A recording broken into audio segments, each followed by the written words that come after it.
আসসালামু আলাইকুম।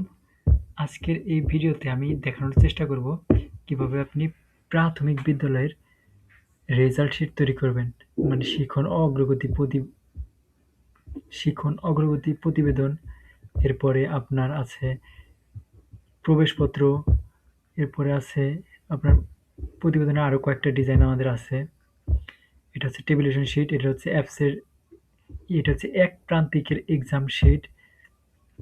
এটা হচ্ছে আপনার টেবিলেশন শিট, একটা বইয়ের টেবিলেশন শিট, কোন প্রান্তিকে কে কত মার্ক পেয়েছে সে বিষয়ে এই সমস্ত কিছু আপনি কাস্টমাইজও নিজের মতো করে নিতে পারেন। আমি ছোট্ট একটা ওভারভিউ দেবো কিভাবে কত সহজে আপনি এই কাজগুলো করতে পারবেন। প্রথমেই আপনি হচ্ছে ইডুল ল্যাব যে অ্যাপ আছে, অথবা আপনি ওয়েবসাইটেও ব্যবহার করতে পারেন। ওয়েবসাইটে ব্যবহার করার জন্য edullab.com/institute দিলে হবে, অথবা ইডুল্যাবের যে পেজ আছে, হোম পেজ আছে, ওইখান থেকে আপনি লগ ইন পেজে গিয়ে অথবা রেজিস্টার পেজে গিয়ে রেজিস্টার করে নিলেই হয়ে যাবে। যাই হোক, এই পর্যন্ত বেশিরভাগ মানুষই আসতে পেরেছেন হয়তো আপনি এতক্ষণ। এই পেজে আসার পরে, মানে রেজিস্টার করার পর অথবা লগ ইন করার পর এই পেজে আসবেন। আপনি যদি ল্যাপটপে ইনস্টল করতে চান তাহলে সেক্ষেত্রে এখানে বাটন আছে, এগুলো পরে দেখাচ্ছি। আগে সর্বপ্রথম আপনার কাজ হবে শিক্ষার্থীর তথ্যগুলো ইনপুট দেওয়া। এজন্য আপনি যাবেন শিক্ষার্থী অপশনে, বাম পাশে। এরপরে নতুন শিক্ষার্থী, আমি এখানে অনেকগুলো শিক্ষার্থী যুক্ত করে রাখছি। আমি যদি ড্যাশবোর্ডে যাই, এবার এখানে আমার 20 জন ইনপুট দেওয়া আছে, 10 জন ছাত্র, 10 জন ছাত্রী। আমি আবার যাচ্ছি শিক্ষার্থী অপশনে। এরপর নতুন শিক্ষার্থী, এইখানে নতুন শিক্ষার্থী আইডি দিতে পারেন, ইচ্ছা করলে দেবেন, না ইচ্ছা করে নাই। যেমন যে এগুলোর উপর রেড মার্ক নাই, তার মানে এটা ইচ্ছা করলে দেবেন, না ইচ্ছা করলে নাই।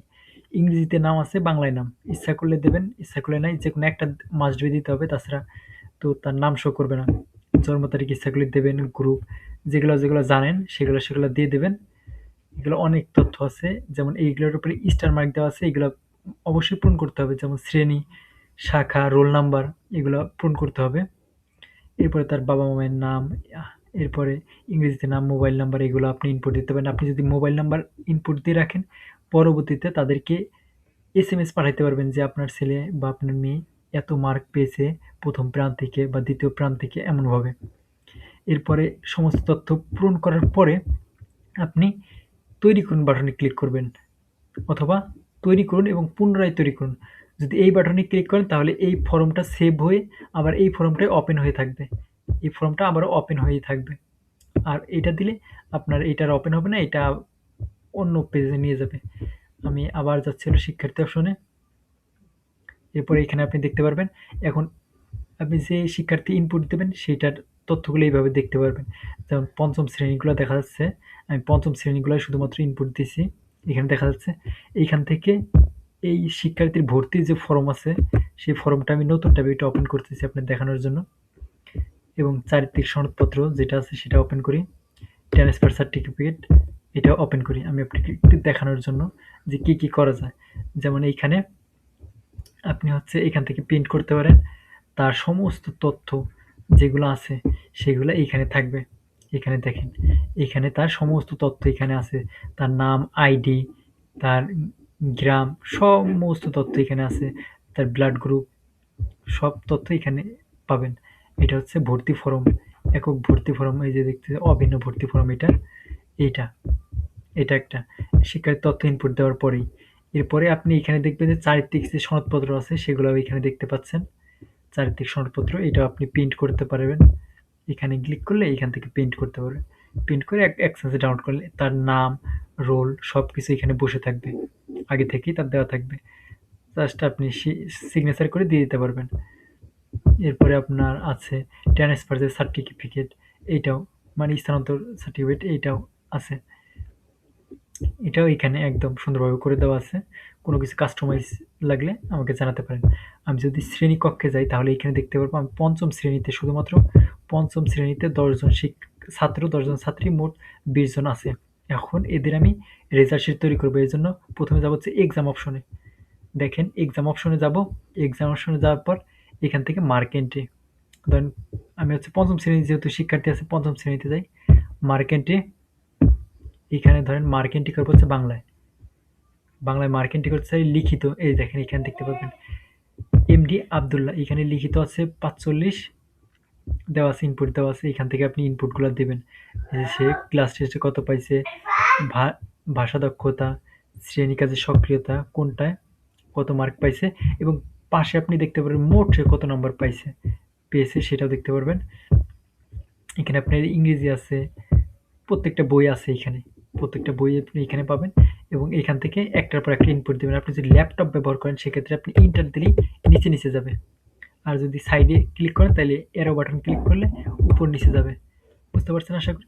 একবারে ইজিলি করতে পারবেন। আপনি যদি এখানে 20 জনের বেশি শিক্ষার্থী হয় তাহলে এখান থেকে আপনি 50 অথবা 200টা ওপেন করে নেবেন।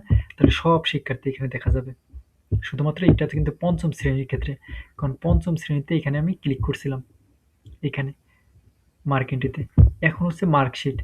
এটা হচ্ছে দেখেন আপনি এখানে প্রথম প্রান্তিক পাবেন, দ্বিতীয় প্রান্তিক, তৃতীয় প্রান্তিক, সকল প্রান্তিক এটাই দেওয়া আছে। প্রথম প্রান্তিক যেহেতু, তার মানে প্রথম প্রান্তিকের মার্কশিটটা ওপেন করতে চাইলে আমি এখানে নতুন ট্যাবে ওপেন করলাম মার্কশিট। এটা হচ্ছে প্রথম প্রান্তিকের মার্কশিট। এখান থেকে লোগো, এখানে যে তথ্যগুলো আছে এইগুলা, এবং অটোমেটিক্যালি ক্যালকুলেট হয়ে থাকবে যে কোন বিষয়ে কত মার্ক পেয়েছে সে, এই বিষয়ে অটোমেটিক্যালি ক্যালকুলেট হতে থাকবে। ক্যালকুলেট হওয়ার পরে আপনি যদি চান তাহলে এটা প্রিন্ট করতে পারবেন। প্রিন্ট করতেছি না। এরপরে আপনি ডিজাইন চেঞ্জ করতে চাইলে এখান থেকে যে ডিজাইনগুলো আছে এইগুলো ডিজাইন চেঞ্জ করতে পারবেন, যেমন লোগো, নাম, সমস্ত কিছু চেঞ্জ করতে পারবেন। এখন হচ্ছে আরেকটা যে বিষয় সেটা হচ্ছে গ্রুপের বিষয়টা। গ্রুপের ক্ষেত্রে আপনি পরীক্ষা গ্রুপে যাবেন। পরীক্ষা গ্রুপে মানে 3 প্রান্তিকেরটা এক পেজে থাকবে। পরীক্ষা গ্রুপে যাবেন, এরপরে মার্কশিট। এখান থেকে যদি মার্কশিটে যান তাহলে আপনি দেখতে পারবেন এখানে মার্কশিটটা থাকবে। এখানে হয়তো একটু প্রবলেম হয়েছে, আমি দেখতেছি কি প্রবলেমটা হয়েছে।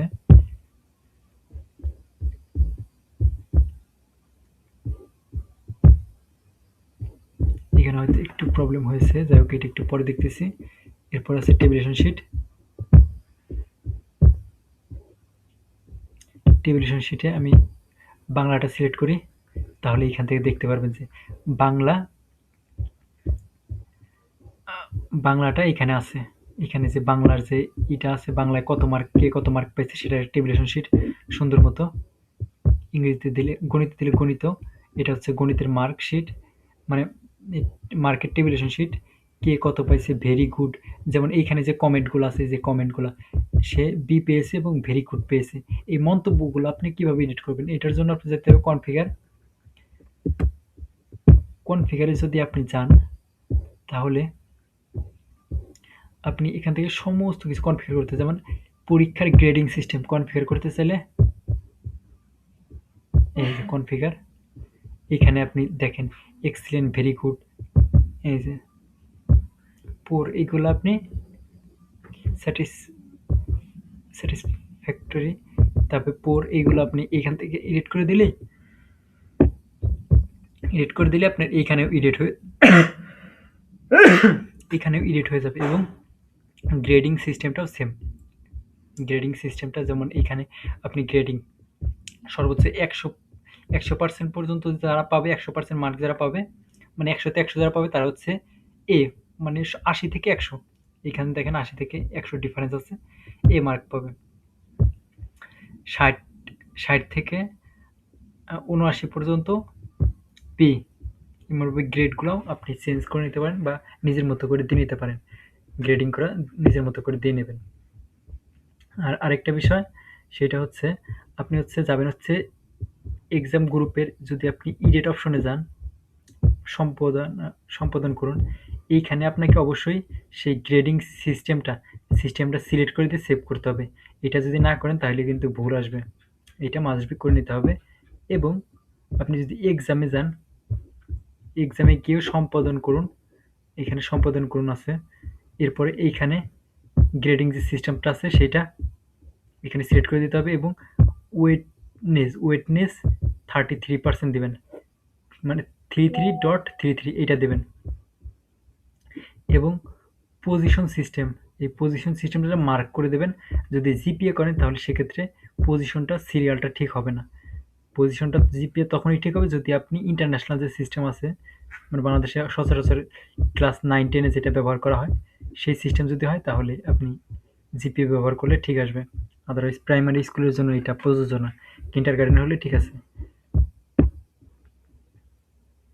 আশা করি বুঝতে পারছেন। আর হচ্ছে এইগুলাই আপনি হচ্ছে এখানে যে মার্কশিট যেটা আছে এইখানে হচ্ছে এই যে মার্কশিটটা এখন এসেছে। এইখানে যে মার্কশিটটা দেখতে পাচ্ছেন, এই মার্কশিটটা আপনি এমন দেখতে পারবেন। এইগুলা প্রত্যেকটা শিক্ষার্থী আছে। যেমন এখানে আমার 20 জন শিক্ষার্থী ছিল। সবারটা এখানে আছে। আমি প্রিন্ট করতে চাইলে প্রিন্টও করতে পারবো। বুঝতে পারছেন? আমি যদি এখন প্রিন্টও করতে চাই, সবারটা এক চান্সে একবারে, ধরেন এখানে আমার 20 জন শিক্ষার্থী ছিল, 20 জনেরটাও এখানে প্রিন্ট করা যাবে। এই যে দেখতে পাচ্ছেন, একটার পর একটা চলে আসবে। সে কোন প্রান্ত থেকে কত মার্ক পাইছে আপনি যদি এখানে দেখেন, যেমন আমি আপনাকে একটু আগে দেখালাম শিখন অর্জন, এগুলো কোন জায়গা থেকে এডিট করতে হয়, কনফিগার থেকে। এরপরে প্রথম প্রান্ত থেকে সে তৃতীয় হয়েছে, দ্বিতীয় প্রান্ত থেকে 18তম হয়েছে এবং তৃতীয় প্রান্ত থেকে 15তম হয়েছে। এইগুলো এখানে দেওয়া আছে। সে কোন বিষয়ে কোন গ্রেড পেয়েছে সেই বিষয়ে এখানে দেওয়া আছে। আশা করছি বুঝতে পারছেন। এইখান থেকে যে সিগনেচারগুলো আছে, এই সিগনেচারগুলো আপনি কাস্টমাইজ যে অপশনটা আছে এই অপশন থেকে এডিট করতে পারবেন। যেমন সিগনেচার, এইখানে আপনি সিগনেচারের ছবিগুলো আপলোড যদি দেন তাহলে ওইখানে সিগনেচারের ছবি বসে যাবে। এইখানে আপনার সিগনেচারের যে লেবেলগুলো আছে লেবেলগুলো পরিবর্তন করতে পারবেন। কালার এইখান থেকে পরিবর্তন করতে পারবেন। উপরে উপরে যে লেখাগুলো সেগুলো উপর থেকে পরিবর্তন করা যায়। যেমন প্রতিষ্ঠানের নাম, গণপ্রজাতন্ত্রী বাংলাদেশ সরকার, এইটা চেঞ্জ করতে পারবেন। এরপর রং আছে একটা, শেষের যে রং সেই রংগুলো অবশ্যই হেক্সাডেসিমেলে দিতে হবে। ফন্ট সাইজ পিক্সেলে দিতে হবে। এগুলা দিলেই দিয়ে সেভ সংরক্ষণ দিতে পারেন, দিলে সেভ হয়ে থাকবে। আশা করি বুঝতে পারছেন, একেবারে ইজি। আপনি যদি যে কোনো কাজ, যে কোনো কনফিগারেশন করতে চাইলে কনফিগার মেনুতে যাইতে হবে। কনফিগারে আপনি সব কিছু পরিবর্তন করতে পারবেন, এডিট করতে পারবেন, যুক্ত করতে পারবেন। যেমন শ্রেণী, শাখা, বই, সমস্ত কিছু আছে। সমস্ত কিছু এগুলো করতে পারবেন। যারা কিন্ডারগার্টেন কিংবা হাই স্কুল আছেন তাদের ক্ষেত্রে হচ্ছে আপনি হাজিরা সিস্টেম, চালান, এগুলো ব্যবহার করতে পারবেন। শিক্ষকেরই আপনি যদি এসএমএস পাঠাতে চান সেক্ষেত্রে বার্তা সিস্টেম আছে। আবার শিক্ষার্থীদের এসএমএস পাঠানোর জন্য শিক্ষার্থী অপশন থেকে সবগুলো সিলেক্ট করবেন, এসএমএস পাঠান, এখান থেকে এসএমএস পাঠাইতে পারবেন। এসএমএস এ লিখে জাস্ট সেন্ড করলে এসএমএস চলে যাবে। একেবারে ইজি। এরপরে বার্তাগুলা এখান থেকে আপনার হচ্ছে এসএমএস, যে আপনি যে এসএমএস কিনবেন, এসএমএস কেনার জন্য আমাকে এসএমএস করলে এসএমএস কিনতে পারবেন।